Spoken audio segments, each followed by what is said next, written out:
12 বছর ধরে হারিয়ে যাওয়া এক অন্ধকার ইতিহাসের খোঁজে আজ ঈশান এই গুহায় এসে পৌঁছেছে।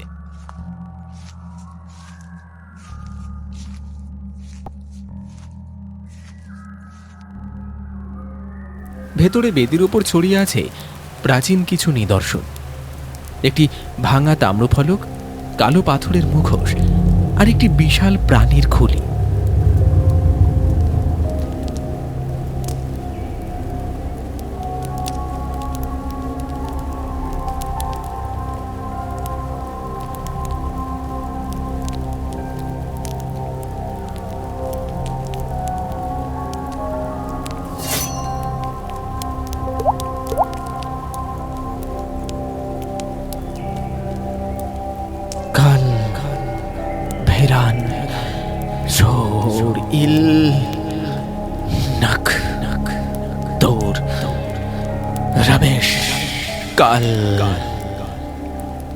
শব্দগুলো যেন অন্ধকারে এক অভিশপ্ত ফিসফিসানি। আজ আজ আমি আমার রক্ত আর আত্মাকে তোমার চরণে সমর্পণ করলাম। আজ থেকে তোর আত্মা আমার। বল, কিসের অতৃপ্তি তোকে টেনে এনেছে এখানে? তোর সমস্ত ইচ্ছা আমি পূরণ করব, কিন্তু তার বিনিময়ে তোর আত্মা চিরকালের জন্য বন্দী রইল আমার কাছে।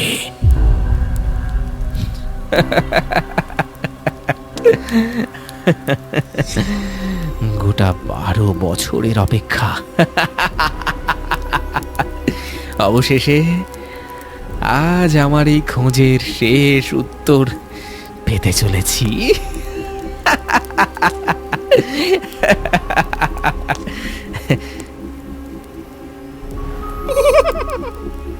কে কে কে ওখানে? তুমি যে কেউ হয়ে থাকো না কেন, এই এক্ষুনি আমার সামনে এসো।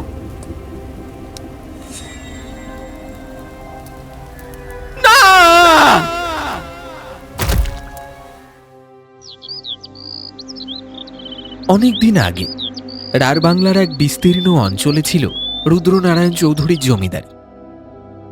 ক্ষমতা ধরে রাখতে তিনি কোনো অন্যায় করতেও পিছপা হতেন না, কিন্তু এই কঠোর মানুষেরও একটি গোপন অন্ধকার ছিল, এমন একটি পাপ যা তিনি কারো সামনে প্রকাশ হতে দিতে চাইছিলেন না। কিন্তু ভাগ্যক্রমে সেই গোপন বিষয়টি একজন জেনে যায়। তার নাম ছিল হরিপদ।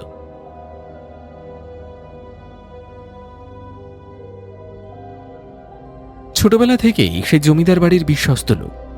রুদ্রনারায়ণের বহু গোপন কাজেও সে পাশে থেকেছে, কিন্তু এক বর্ষার রাতে দুর্ঘটনাবশত সে এমন একটি ঘটনা দেখে ফেলে যা তার দেখা উচিত ছিল না।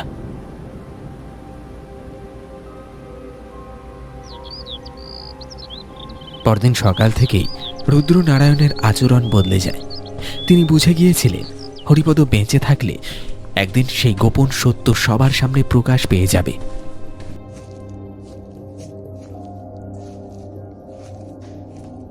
হরিপদ, জমিদার বাবু তোমাকে অন্দরমহলে ডেকেছেন। সেদিন গভীর রাতে হরিপদকে অন্দরমহলে আনা হয়। তার পাশে দাঁড়িয়েছিল তার ছেলে গদাধর। ওকে শক্ত করে ধরে রাখ, আজকের রাতের এই দৃশ্য যেন ও কোনোদিন না ভোলে। বাবা, ও বাবা, বাবা চোখ খোলো বাবা, আমায় এভাবে ছেড়ে যেও না, ছেড়ে যেও না আমায়। একবার আমার বাবার কাছে যেতে দাও, আমার বাবার কাছে যেতে দাও। শোন গদা, কাল সকালের পর যদি তোকে এই গ্রামে বা এর আশেপাশেও দেখি, তাহলে তোর বাবার মতো তোকেও শেষ করে দেব। ভাগ ভাগ এখান থেকে।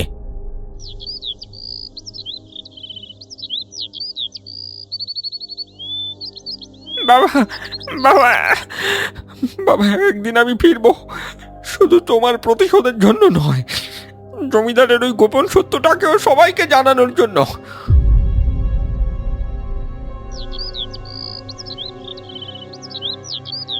টানা 15 দিন না খেয়ে মাইলের পর মাইল হেঁটে গদাধর তখন ক্ষুধা আর ক্লান্তিতে প্রায় অচেতন।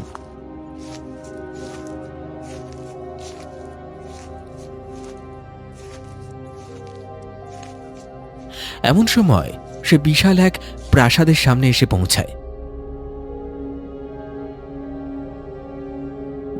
তোমাকে দেখে তো সাধারণ ভবঘুরে মনে হচ্ছে না খোকা, ভালো ঘরের ছেলে বলেই মনে হয়। তা কে তুমি? আমি আমি আমি পথ হারিয়ে ফেলেছি। সত্যি কথা বলো। আমার আমার দমটা যেন আটকে আসছে। দাঁড়াও দাঁড়াও দাঁড়াও, আগে একটু জল খাও।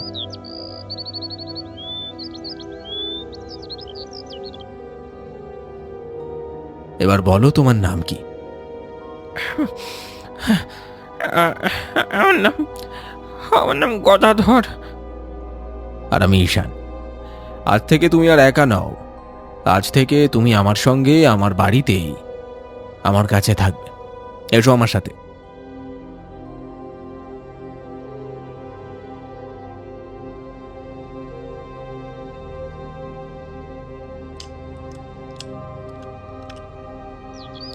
ঈশান বাবু, ও ঈশান বাবু, ঘরে আসেন নাকি?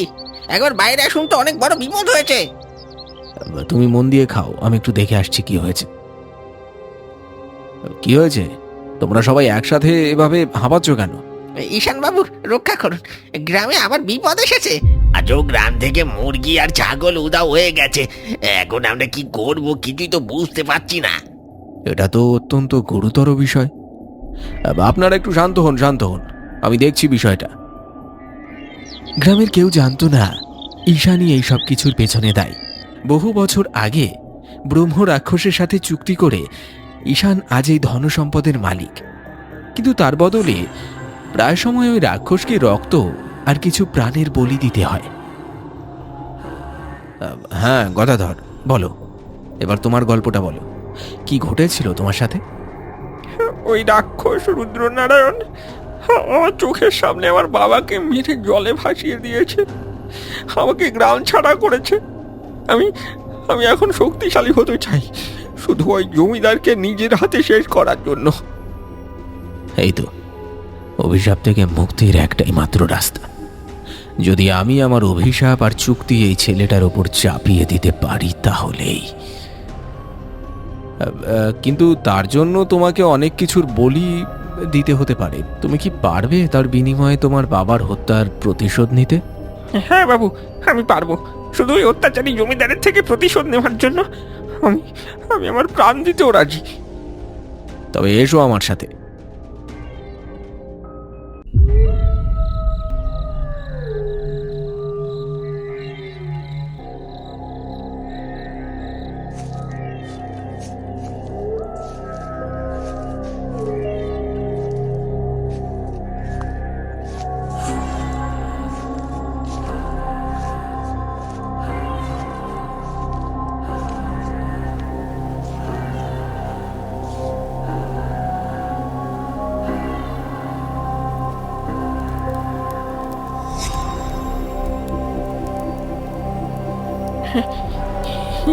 এগুলো এগুলো কতদিন ধরে এখানে আছে?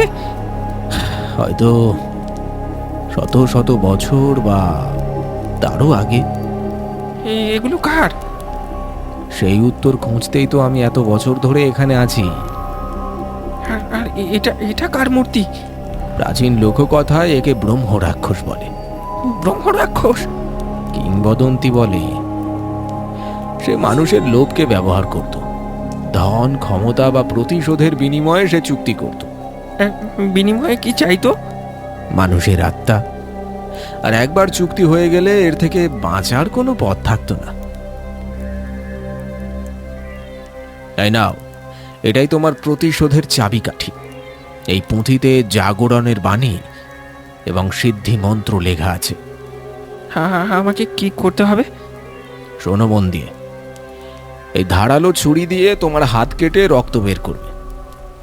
সেই রক্ত এই ব্রহ্ম রাক্ষসের মূর্তির পায়ে ঢেলে দেবে আর পুঁথির এই মন্ত্রটি জপ করবে। এতে তোমার আত্মা তার কাছে সমর্পিত হবে, আর সে তোমাকে দেবে পরম ক্ষমতা। আমার আমার খুব ভয় করছে বাবু। আপনি আপনি আমার সাথে থাকবেন না? না, এই সাধনা সম্পূর্ণ একা করতে হয়। মনে রেখো, সামান্য ভুল হলে দুজনেই শেষ হয়ে যাব। আমি গুহার বাইরে তোমার অপেক্ষা করছি, তুমি কাজ শেষ করে বাইরে এসো।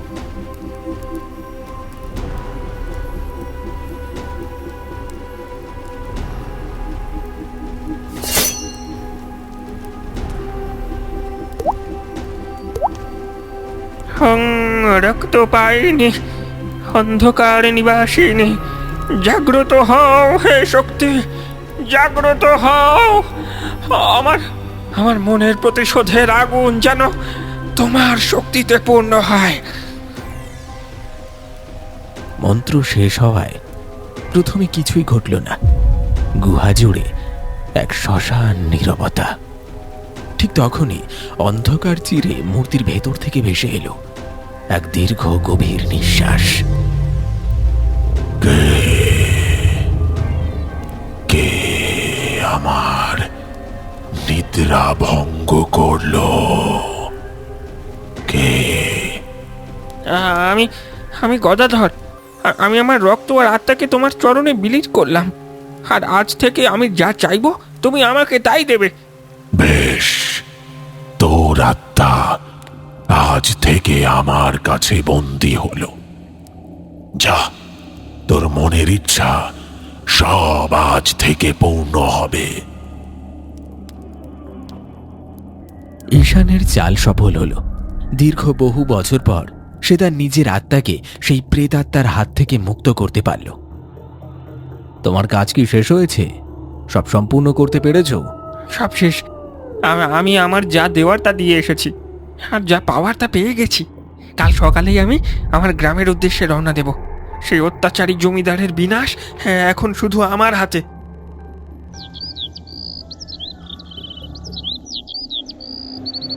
বহুদিন পর গদাধর নিজের ভাঙা বাড়িতে ফিরে এলো, কিন্তু তার বদলে যাওয়া চেহারা দেখে চেনা মানুষজনও প্রথমে তাকে চিনতেই পারল না। আরে গদাধর, তুই এতদিন কোথায় ছিলি রে? আর এ তোর চোখের নিচে কালি, শরীরটার কি অবস্থা বানিয়েছিস? আমি ভালোই আছি কাকু। এতদিন একটা কাজে বাইরে ছিলাম। এই শোন গদাধর, তোর বাবার সাথে যা হয়েছে হয়েছে। তুই যেন এখন কোনোভাবেই ওই অত্যাচারী জমিদারের সাথে লাগতে যাস না। রুদ্রনারায়ণ চৌধুরী আগের চেয়েও বেশি হিংস্র হয়ে উঠেছে। হ্যাঁ, জমিদারের আর বেশি দিন বাকি নেই। এবার ওর মরার পালা কাকা, মরার পালা। আচ্ছা ঠিক আছে। গদাধর গ্রামে ফেরার পর থেকে শুরু হলো এক অদ্ভুত কাণ্ড। রাতের পর রাত গ্রামের গবাদি পশু রহস্যজনকভাবে নিখোঁজ হতে শুরু করলো। চারদিকে একটা অজানা আতঙ্ক ছেয়ে গেল।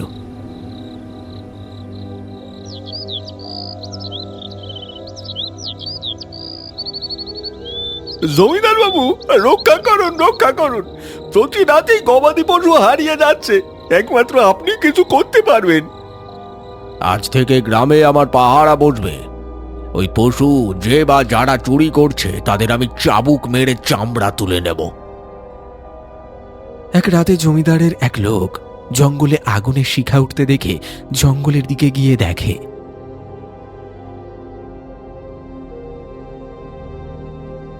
আগুনের সামনে এক যুবক মন্ত্র পড়ছিল, আর তার পাশে দাঁড়িয়েছিল বিশাল এক কালো অবয়ব।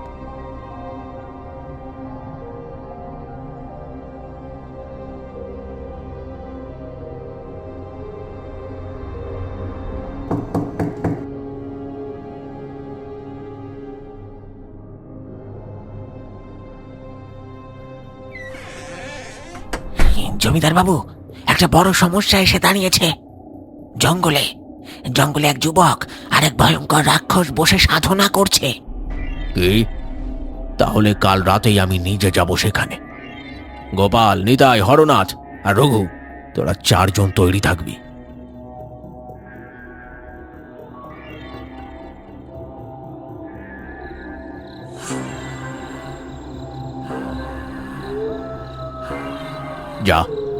চারজনে মিলে এবার ঝাঁপিয়ে পড়ে ধরে ফেলো নাকি। চারজন এগোতে হঠাৎ একটা ঝড় শুরু হলো। ধুলো আর অন্ধকারের দাপটে চারপাশ ঢেকে যায়। কিছুক্ষণ পর ঝড় থামতেই দেখা গেল সেখানে কেউ নেই।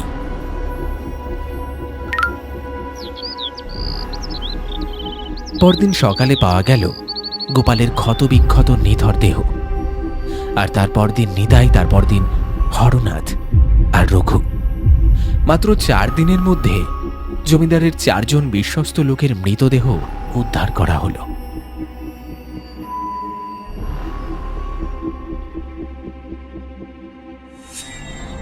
কে কে ওখানে? সামনে আয়। ও গদাধর, তুই? তোকে বলেছিলাম না এই গ্রামের আশেপাশেও যেন তোকে না দেখতে পাই, আর আজ তুই আমার ঘরে ঢুকে পড়েছিস। তুই কি করেছিস গদাধর? তুই তুই কি করেছিস? আমার বাবার মৃত্যুর হিসেব নিতে এসেছি জমিদার বাবু। আজকে আপনার দিন শেষ। রুদ্রনারায়ণের মৃত্যুর পর সবাই ভেবেছিল গ্রামের দুর্ভোগ শেষ হবে, কিন্তু তার বদলে রাত হলেই গবাদি পশু নিখোঁজ হতে লাগলো। জঙ্গলের দিক থেকে অদ্ভুত গর্জন ভেসে আসত, আর অনেকেই দাবি করল তারা এক যুবকের পাশে বিশাল এক কালো ছায়ামূর্তি ঘুরে বেড়াতে দেখেছে। কয়েকদিনের মধ্যেই গদাধর বুঝতে পারল প্রতিশোধের নেশায় সে এমন এক শক্তিকে মুক্ত করেছে যার মূল্য পুরো গ্রামকে দিতে হচ্ছে। আমি যা চেয়েছিলাম তা হয়ে গেছে। এবার এবার এই গ্রাম ছেড়ে চলে যাও।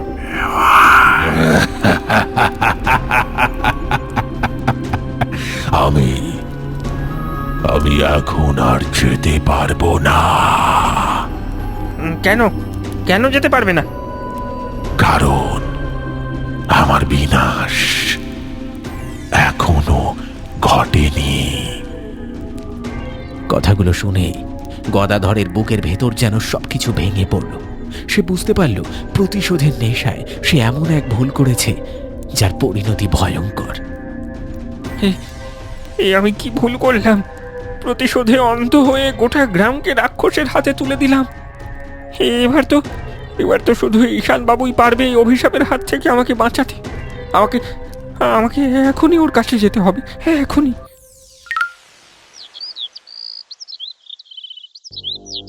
ঈশান বাবু, ওই রাক্ষসটা তো এখন আমার একটা কথাও শুনছে না। আমাকে বলুন এই অভিশাপ থেকে আমি বেরোবো কি করে? আমাকে ক্ষমা করে দাও গদাধর, এই অন্ধকার থেকে এত সহজে বেরোনো যায় না। বহু বছর এই নরক যন্ত্রণা সহ্য করার পর আমি নিজেকে বাঁচাতে এই অভিশাপ তোমার ঘাড়ে চাপিয়ে দিয়েছিলাম। কি কি বললেন? আপনি আশ্রয় দেওয়ার নামে আমার সাথে বিশ্বাসঘাতকতা করলেন? আমি ভুল করেছি গদাধর। ভেবেছিলাম মুক্ত হয়ে শান্তিতে বাঁচব, কিন্তু প্রতিদিন আমার বিবেক আমাকে কুড়ে কুড়ে খাচ্ছে। আমাকে ক্ষমা করো। তবে এই অভিশাপ শেষ করার একটা উপায় আছে। যদি তুমি এই অভিশাপ অন্য মানুষের ঘাড়ে চাপিয়ে দাও। কখনোই না। নিজের স্বার্থের জন্য আমি আর কোনো নির্দোষ মানুষের জীবন ধ্বংস হতে দেব না। এই অভিশাপ আমার সাথে শুরু হয়েছিল, আমার সাথেই শেষ হবে। বলুন, ওই রাক্ষসকে ধ্বংস করার আর কোনো পথ আছে কিনা? একটা পথ হয়তো আছে, দাঁড়াও।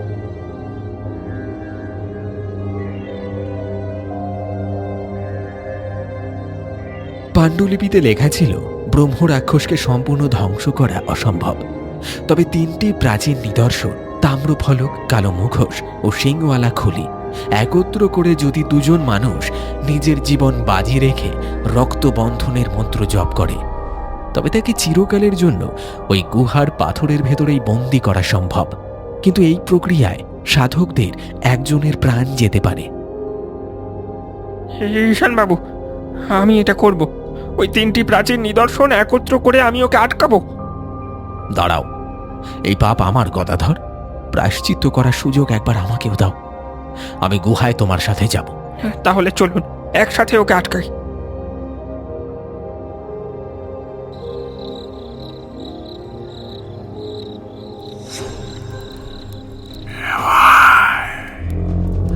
দুজন আমার বিরুদ্ধেই ষড়যন্ত্র করেছিস। তোদের দুজনকে আমি শেষ করে দেব। অন্ধকারায় নিবন্ধনায় স্বাহা। ওম ব্রহ্ম রাক্ষসায় নিবন্ধনায় স্বাহা।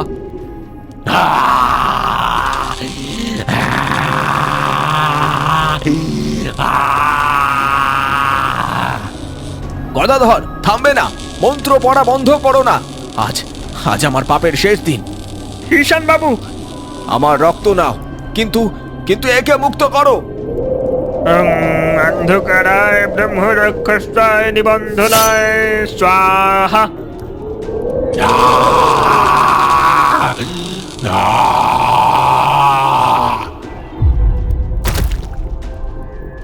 বাবা, ঈশান বাবু, আজ আজ সত্যি সব শেষ হলো। এক বালকের করুণ অতীত আর এক পাপী মানুষের প্রায়শ্চিত্তের বিনিময়ে সেদিন রাঢ় বাংলা রক্ষা পেয়েছিল। আর সেই অভিশপ্ত গুহা চিরদিনের জন্য বন্ধ হয়ে গেল। রয়ে গেল শুধু এক বীরত্ব আর ত্যাগের গল্প।